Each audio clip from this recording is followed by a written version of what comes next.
Hello, welcome to EPG Pashala Spanish. My name is Naveen Ansari and I teach Spanish in the Center of Spanish, Portuguese, Italian and Latin American Studies in Jawaharlal Nehru University, New Delhi.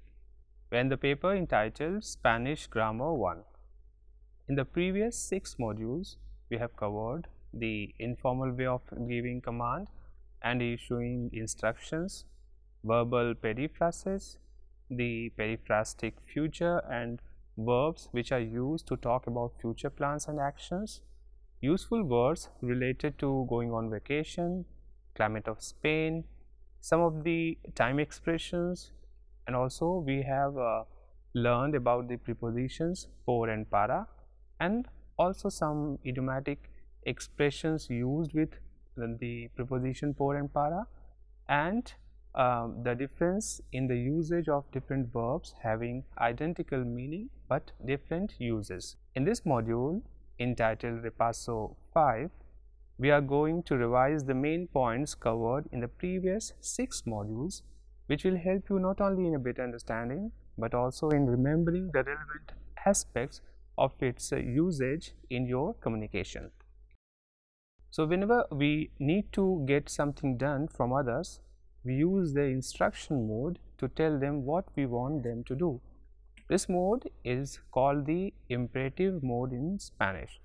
For example, Maria, finish your breakfast, or stop the car, I want to get off. So we are going to revise how to give instructions to one or more people with whom we are on familiar terms. Thus, we are going to learn the tú form and vosotros form of imperative in Spanish. In this repaso, we are not going to cover the usted form and ustedes form of imperative, the tú form of imperative. So for the formation of an imperative, we need to first determine whether the verb is AR ending verb, ER ending or IR ending. If the verb is AR ending, generally the imperative or command form of any AR ending verb is the conjugation of the same in third person singular form, or in other words, we take the stem of the AR ending verb and add A to it. For example, if the verb is hablar, so we remove the ending AR and add A to it. So hablar becomes habla. Same way, if the verb is trabajar, so trabajar, the command of trabajar will be trabaja, and if it is llorar, so the command will be llora. Hablar means to speak, but when we give instruction and the tú form of command habla will mean speak. Same way, trabajar means to work, but when we say trabaja, it means work. Now, the imperative form of some AR ending regular verbs are enviar, and it will be envía, escuchar will be escucha, ayudar will be ayuda, and esperar will be espera. And envía means send, escucha will mean listen, ayuda means help, and espera means wait. The third person singular. Now we are going to talk about ER and IR ending verbs. So the third person singular form is used as an imperative for both these verbs ending, whether it is ER or IR. For example, the imperative form of some ER ending regular verbs are, if the verb is aprender, so the imperative tú form will be aprende. Creer, the imperative will be cree. Beber, the imperative will be bebe. Prometer, the imperative will be promete. And esconder, the imperative form will be esconde. So aprende means learn, cree means believe, bebe means drink, promete means promise, and esconde means hide. The imperative form of some IR ending regular verbs are, so abrir, the imperative form will be abre. Permitir, the imperative will be permite. Admitir, the imperative will be admite. And discutir, the imperative form, to form will be discute. Abre means open, permite means allow, admite means admit, and discute means discuss. This is true, this kind of conjugation and the formation of imperative to form is true for all regular verbs of the three categories, except some of them which are called irregular imperatives. So, they mostly pertain to the group of yogo verbs. By yogo verbs, I mean verbs whose first person singular form in the present tense ends in go. They lose their go ending and thus become imperative except for the verb hacer. Now, these irregular two formed verbs or these irregular verbs are decir. So, the first person singular in present tense of the verb decir is digo, but the imperative will be di. Hacer, the first person is hago, but imperative is has. Poner, the first person singular present tense was yo pongo, but the imperative will be pon. Likewise, tener was tengo, but the imperative will be ten.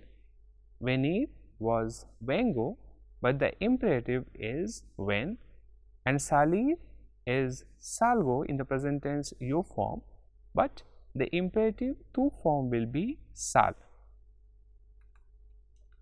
Apart from these verbs, there is one more verb which is ser, which is also irregular in imperative. So, the to form of imperative of the verb ser is se, but be careful that it is not the first person singular form of the verb saber. So, the imperative form, to form of the verb ser, which is se, means be. Now, after having revised the to form of imperative, let us revise the vosotros form of imperative or command. The vosotros form is used when we need to give instructions to more than one person or a group of people. Since we address the group directly on one-to-one basis, that is why it is the vosotros form, and you already know that the vosotros form is also informal form of communication. So, the vosotros form of the imperative is formed by removing the r and adding d to the verb. For example, if the verb is hablar, so the vosotros form of imperative or command will be hablad. So, just remove the r and add d to the verb. Same way, if the verb is comer, so the imperative to form will be comed. And if the verb is ir ending verb, and that is vivir, then the imperative form will be vivid. So, this was all about the command or the imperative in Spanish. Now, we are going to talk about the verbal periphrasis. So, what is a periphrasis? Well, a periphrasis is a verbal forms composed of two verbs, an auxiliary verb and another in an impersonal form. By impersonal form means the verb can be in infinitive form, infinitive meaning it will not be conjugated, or the second verb will be in gerund form, or the second verb can be in participle form. So, the auxiliary verb loses some of its original meaning and acquires a particular meaning on being associated with one of those impersonal forms. Now, let us see some of the most common verbal periphrases with infinitive form. Infinitive meaning when the second verb will not be conjugated. So, the first one in the list we have is tener que.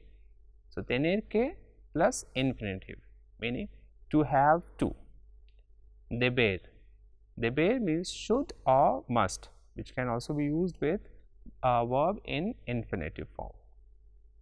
Haber que, that you have learned I que, so haber que plus infinitive, meaning it is necessary.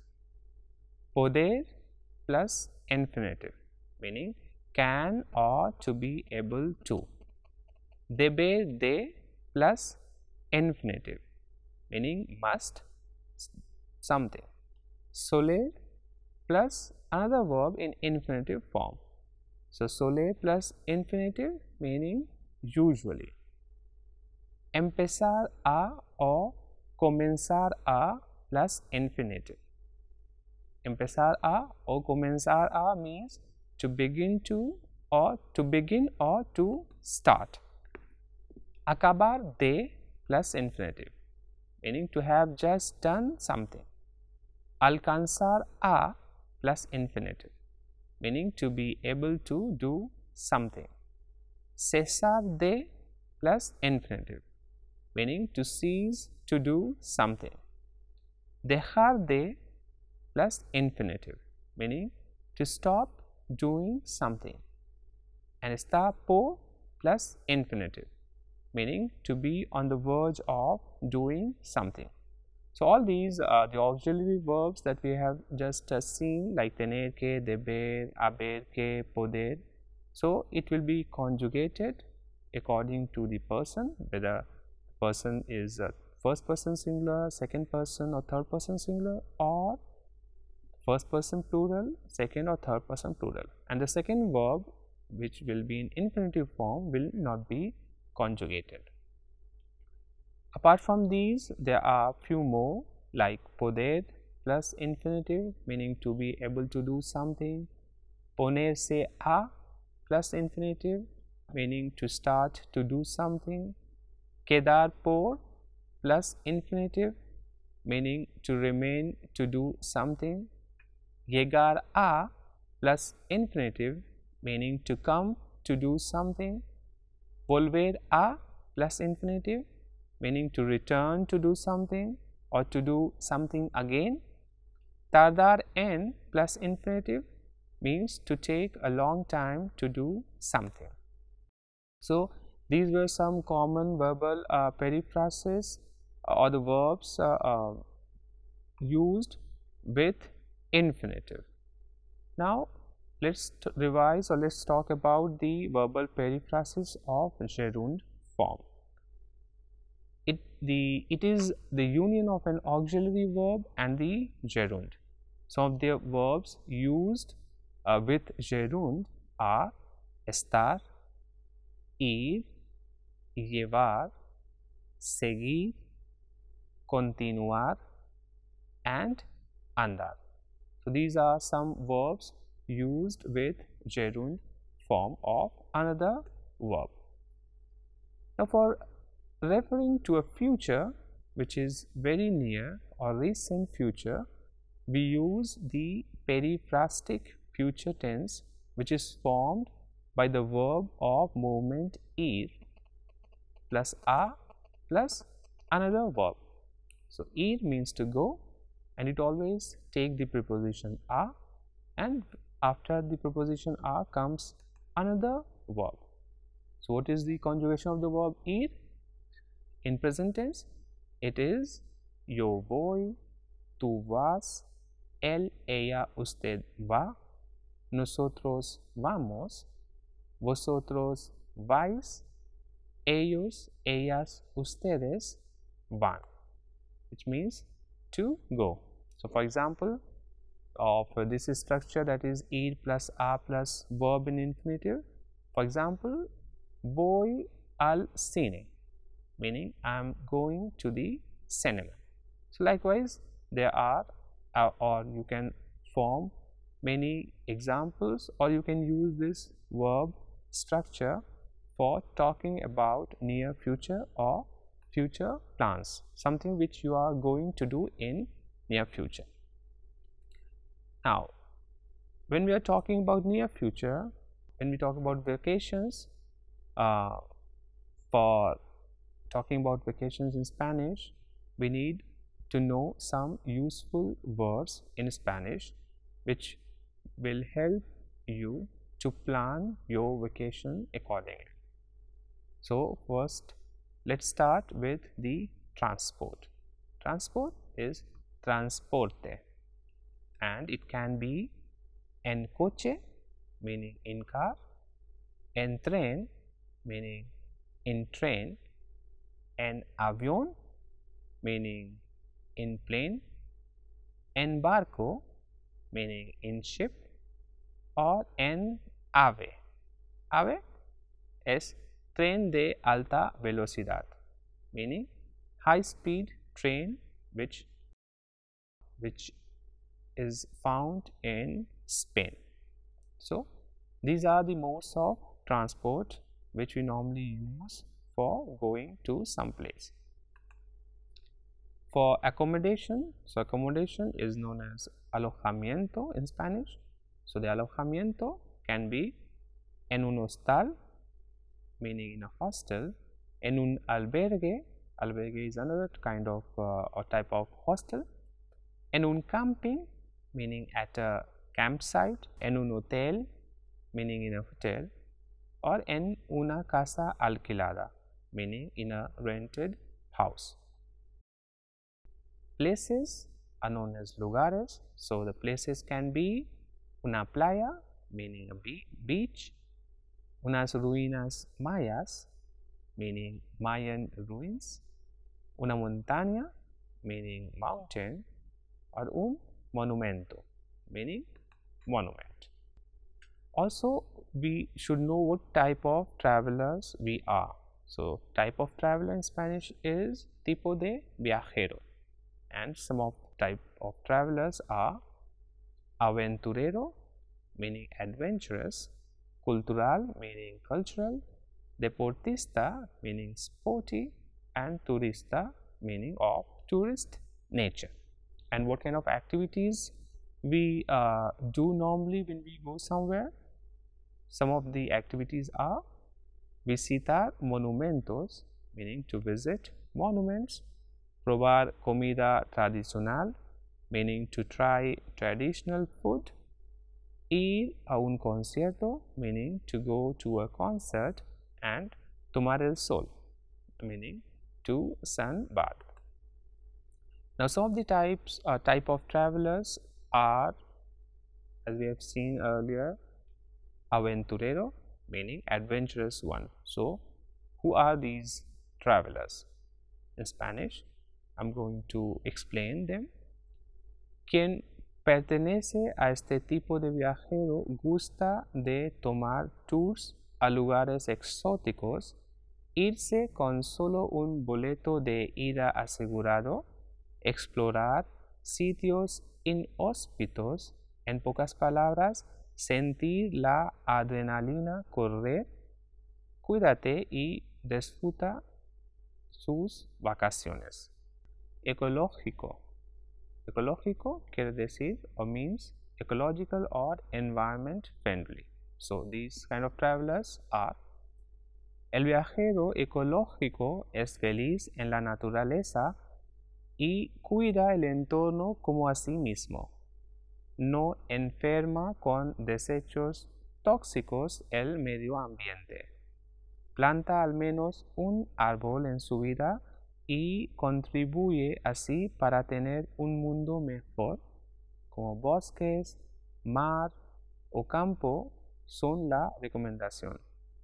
Pasa unas verdes y oxigenadas vacaciones. Amante de las multitudes, means lover of crowd.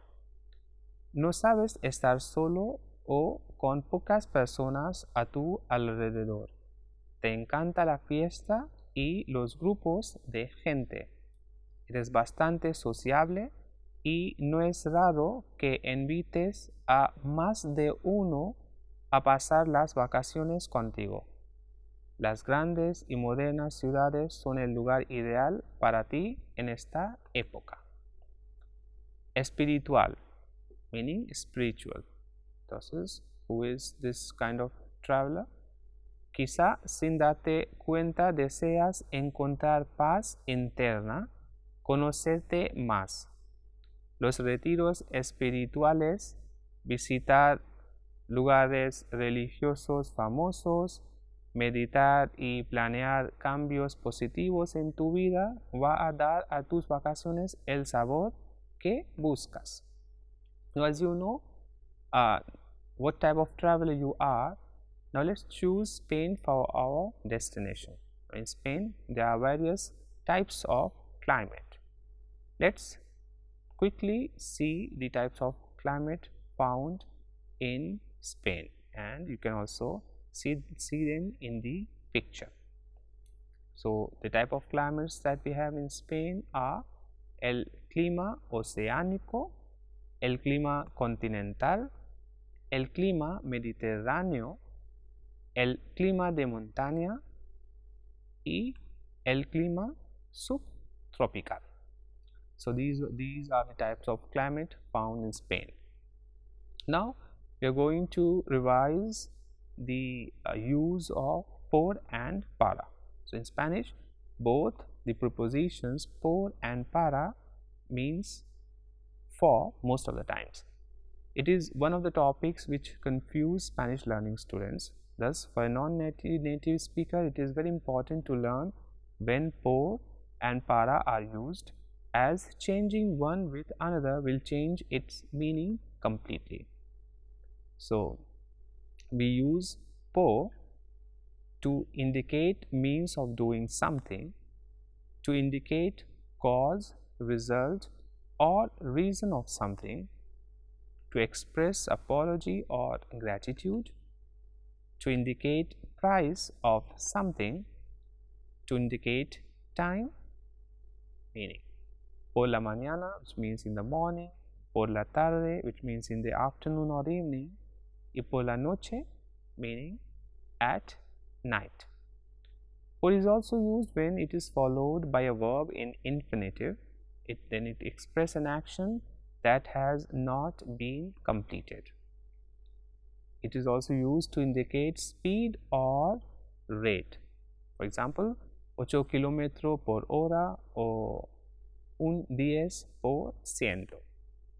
It is used to indicate exchange or also used for physical transition, and it means through some place. So when we go through some place, we use the preposition por, which means through. It is also used to mean on behalf of and to mean per. Per, for example, me pagan por mes, which means they pay me per month. Por is also used to indicate duration of an action, and it is used with the verb estar, which means to be in the mood of or feel like having or doing something, when it is used with the verb estar. Por is also used in passive constructions. So these were the uses of the preposition por. We use the preposition para to indicate destination of a person or place, to indicate purpose, to indicate future time, to indicate use or function of something, to indicate deadlines, to give an opinion, to mean in order to when used with a infinitive, or and with the verb estar when it is used, then it means to be about to. Now these were the most common uses of the prepositions por and para. In Spanish also there are some verbs which can be quite tricky, like the preposition por and para. Now these verbs look like that they mean one thing, but they are used in a different context or meaning. You have already learned one pair of these verbs, that is ser and estar. Now ser and estar, as you know, both means to be, but the use of the ser and estar is completely different. Now it is necessary to know these verbs to avoid making common mistakes among non-native speakers. So, these verbs which can create confusion are saber and conocer. Now, saber and conocer, both these verbs mean to know. Now, the verb saber and conocer, even though look that they mean the same thing, which is to know, but they are used in a different context, thus they are not interchangeable. By interchangeable, we mean that when you are supposed to use the verb saber, you cannot use the verb conocer, and vice versa. Pedir and preguntar. Pedir and preguntar is another set of verbs which can create confusion, as they both means to ask, but their use is different, and like saber and conocer, they are also not interchangeable. Llevar y tomar. The verbs llevar and tomar both means to take. Now, just like other verbs mentioned above, these two verbs are also not interchangeable. Jugar and tocar. Now, the verb jugar and tocar both means to play. These two verbs are also not interchangeable, meaning you cannot use jugar when you are supposed to use the verb tocar. Salir and dejar. The verb salir and dejar both means to leave. These two verbs are also not interchangeable. Solicitar and aplicar. The verbs solicitar and aplicar both means to apply, and be careful that these verbs are also not interchangeable. Thus, in this module, you have revised the informal way of giving command and issuing instructions, verbal periphrases, the periphrastic future, which is ir plus are plus infinitive, and verbs which are used to talk about future plans and actions. Useful words related to going on vacation. We also mentioned the type of climate of Spain, the preposition or the use of prepositions por and para, and also the difference in the usage of different verbs having identical meaning but different uses. Now, the Repaso 5 comes to an end, but if you want to know more, if you want to learn more about all these topics or the grammatical aspects covered in this module, you should see or refer back to e-text, as it has got learn more section, and also it has got exercises which will help you in better understanding of the topics covered in this module. Thank you.